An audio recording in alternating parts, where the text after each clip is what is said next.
says that Lucifer, basically it's calling him the god of trade and commerce. And this whole pattern here is represented by what we see happening in the 9/11 event. So for those that are wanting to see a message from God, you can see a pattern there.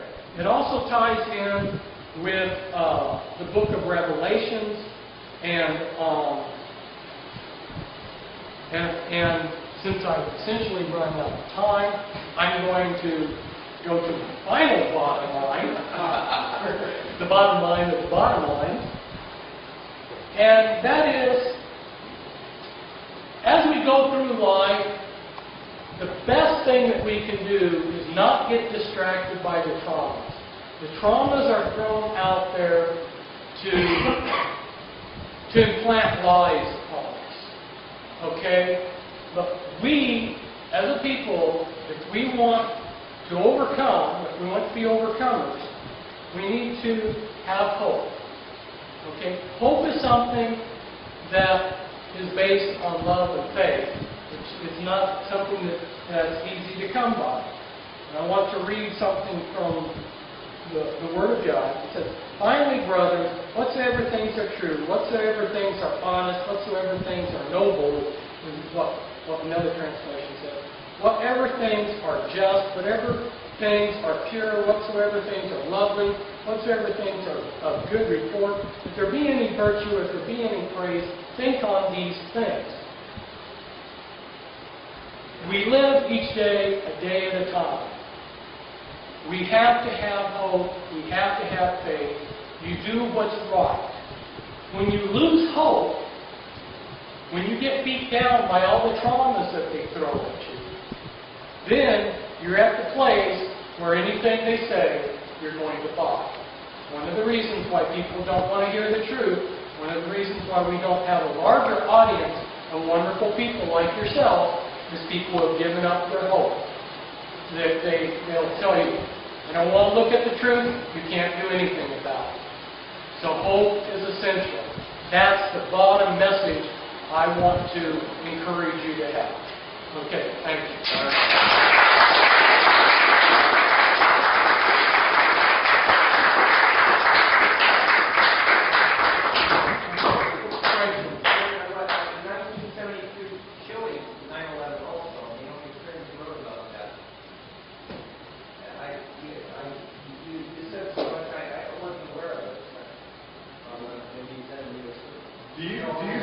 Do you see tomorrow as being a watershed possible day? I mean, 11/11. You know, strange things have been happening in New York, and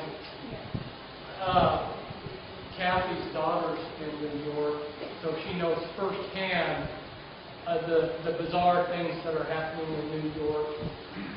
You know, it's a possibility. But one thing that I think, if I was asked to predict what's going to happen, and unfortunately I haven't sat in on those meetings where they told all their plans, so I have to extrapolate or kind of fill in from the little bit that people will tell me of what they learned. My guess is what's going to happen tomorrow is not going to be a watershed event, but we're looking at, even though a watershed event doesn't happen, when you stir the pot, you evoke all these other memories. You know what I mean? It's like a constant stirring. I'm sure and I haven't gone on television to watch, but I'm sure that there's just this constant deluge of 9/11 stuff, you know. The propaganda machine is just inundating the people with the messages and the icons that they want them, the symbols, to get the knee-jerk reaction that they're wanting. And this is all part of stirring the pot of how all the cars that are entering New York City are being checked, and they cleared out the subways and didn't let people use the subways. And you know, in New York City, and I've been there a number of times, and every time I got, well, not every time, but a lot of times I was in New York City, I used the subway. I can't even picture New York functioning without using the subway. That is the main method of getting around. And you close that off, what are you doing to people? That's really stirring the pot. You know, that's evoking, oh, we're going to be attacked. That's evoking all this fear and all the rest of the confusion that 9/11 has generated. Yeah, I'd say you're very kind of symbolically the towers and the upper world towards the heavens, but then the subway is almost like a symbolic underworld. They're kind of doing reverse in terms of buildings. So, I don't know what that means, but like, They prepared people for it too in the Irene hurricane. They closed the subways down. They added up to, Yeah, it definitely has earmarks of things that they have done before. Fritz, switching the subject slightly, can you address your own personal story briefly about how you were framed and how you came to get to see the underside of the system? Well, I'm not sure what you mean. Well, The underside of the system, you mean prison? yeah. I guess you could refer to prison as the underside. I mean, there's probably a lot of seamy sides to this planet. Well, they bribed 3 criminals that were all guilty of major crimes. They gave one immunity from all his crimes. They forgave another about 130 years of prison time. And they released another out of prison. He had 3 more actual years to do. And brought them in and had them basically, I had one of the top lawyers in my appeal. He said, Fritz, all these people said was hearsay. They shouldn't have been allowed to say anything in court. You know, one of them that came in, that they gave immunity from all of his crimes, all he said was, is he heard through the grapevine more than 2 people did this, more than one person did this crime. Which, if you were being a rational thinking jury person, you'd say, that doesn't mean diddly squat. The rumor didn't say it was me, it just said that he just said that more than one person did this crime. But since I was the only person up there, the implication was me. So, the only honest thing that I ever heard a judge say, or the judicial system say during the proceedings, was the first judge that I went on. And when I was first arraigned, the first judge looked the DA in the eye and said, there's absolutely no evidence against this man. I am going to release him to the street until his trial. And she did. And the DA was angry. He was red in the face, and he started making up a lot of lies, including the lie that they resurrected in this flyer about this place. But I'm a Nazi. I've never been a Nazi. I've never been a Nazi. I'm a follower of Christ. I don't believe in, I'm not a terrorist. I'm not a mad bomber. I'm none of these things, jackets that they have labeled me. But they have done a good job of demonizing me. And while the real criminals are walking free and are getting all kinds of awards and money from our, monetary payments from our government and everything. So that's life. One thing about prison that I would say is most people's images of death are from Hollywood, and not very good litmus test or gauge of what life is really like there. Every incarceration is going to be different. Every prison is going to be different. Each inmate is going to have his own experience. But I can say this with all certainty: using Hollywood to imagine what it's like is pretty good. As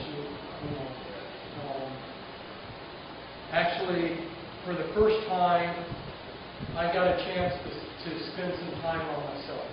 During the 1990s, I was on a mission to help the world.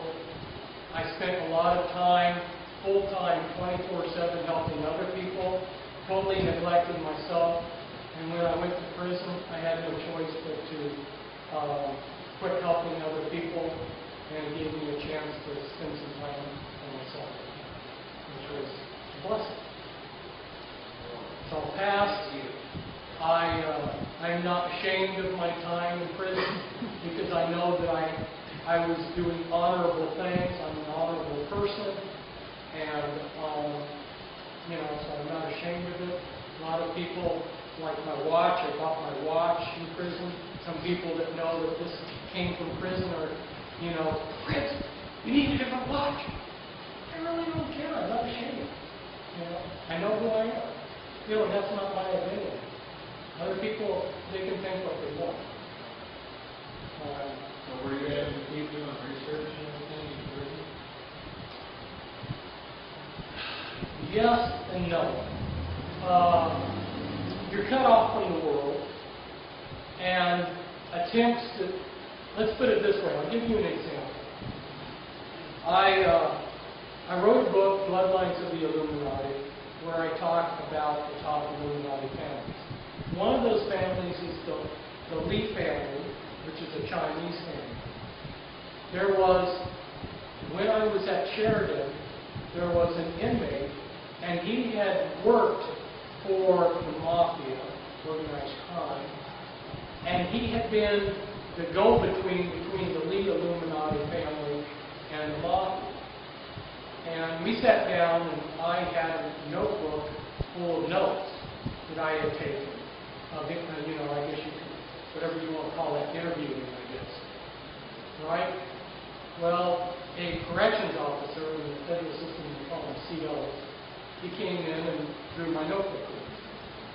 So that's an example of how it was not a place that was conducive to getting a lot accomplished.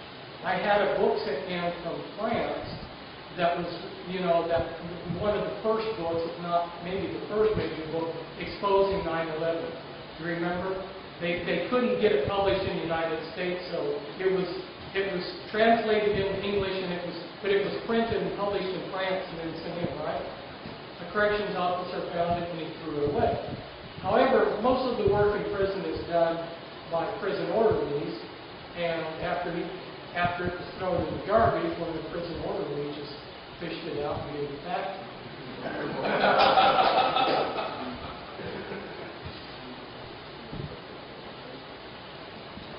Yes?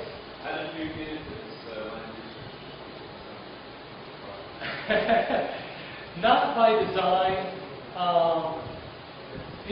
There's many different ways to answer that.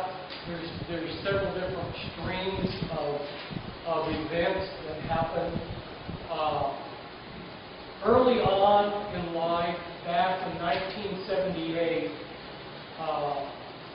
at that point in time in my life, I had joined the Old Order Amish Mennonites because I'm a conscientious objector to war. In contrast with all of the nonsense that people tell you and all the nonsense that's out there on the internet, I'm a pacifist. I'm a conscientious objector to war. And I was a member of the Amish, Old Order Amish Mennonites, horse and buggy. And I had dreams that asked me, I believe, and there's no other explanation for the dreams, that God was asking me to leave the Amish and go out into the world and let people know what was happening in the world. Okay, so it's a prophetic call on my life. And I obeyed that call. I left the Amish, and I started to do that. And Christian people talked me out of doing it. They told me God doesn't have prophets today. They talked me out of doing that. So for about 10 years there, after I gave up doing that, I was like, didn't have a purpose in life. Life kind of beat me up really bad. And long story short, while I was getting beat up in life, by life in general, in order to do something positive with my life, I became a Christian missionary to Jehovah's Witnesses. Not a Jehovah's Witness, but Most people that are Christians slam the door in Jehovah's Witness